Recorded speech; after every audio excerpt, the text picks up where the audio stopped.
Now after the promontory, it is the second point. The second and the third. The second, it is the oval window, also known as the fenestra vestibuli.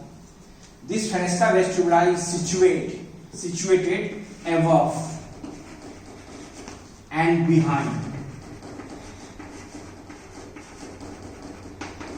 Above and behind this promontory, there is a window opening, that is the oval window. And this window is closed by the base of the stapes. Base of the stapes is attached at the oval window along with the annular ligament. Annular ligament. These two structures, base of the stapes as well as the annular ligament, close this fenestra vestibuli, which is situated above and behind the promontory. Now the second structures, it is the round window, that is the fenestra cochleae. It is situated below and behind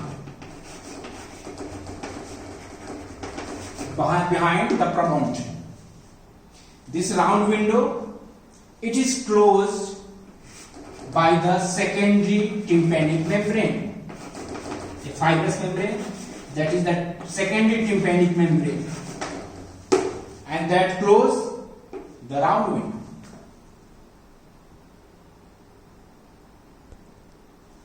This oval window is communicates with the scala vestibuli of the internal ear, while the round window, it closes the scala tympani of the internal ear. Scala vestibuli and the scala tympani that are present in the oval window and the round window, it is closed by the stapes and the annular ligament, while the round window, it is closed by the secondary tympanic membrane. Now the medial wall.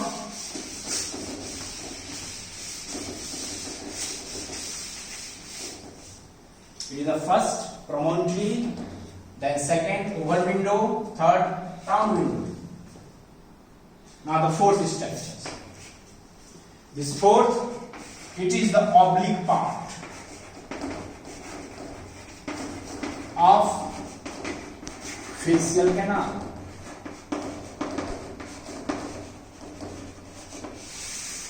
The facial canal in the middle here, the facial canal has a two part. It is the vertical part and the oblique part.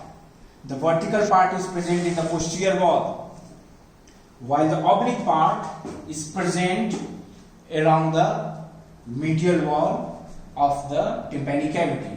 This oblique part runs downwards and backwards. Downwards and backwards, and joins with the vertical part of the facial canal. In this oblique part of the facial canal, it is the facial nerve. Facial nerve is running. Now, it is the fifth part. The fifth, there is a bulging or depression above the oblique part of this facial canal. This structure is the 5, and this is the bulging of lateral semicircular canal. Lateral semicircular canal that is present in the internal ear. It produces the bulging. This bulging is present above the oblique part of this facial canal. That is the 5th number. Now the sixth. This 6th point, it is present between the oval window and the round window. The point 6, structure 6, it is present between the oval window and the round window, and that is known as the sinus tympani. sinus tympani. It is a depression present on the medial wall between the oval window and the round window behind the promontory. It is present behind the promontory.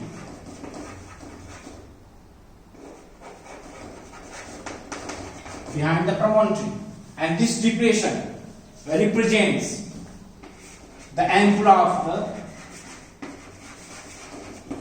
posterior semicircular canal.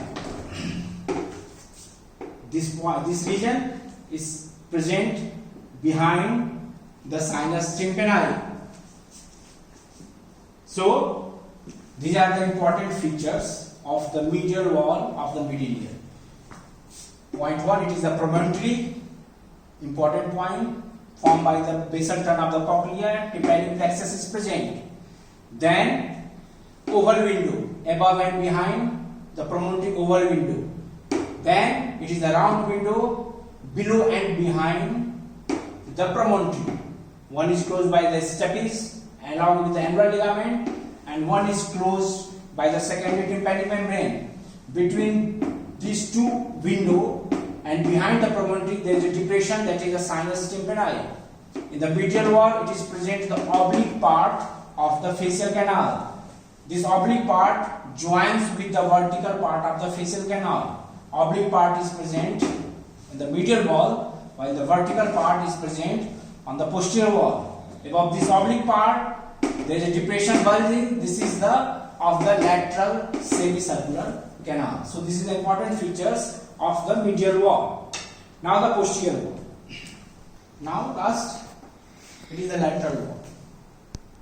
The lateral wall which separates the middle ear from the external ear. And this lateral wall, there are two important features. The lateral wall mainly it is formed by the tympanic membrane.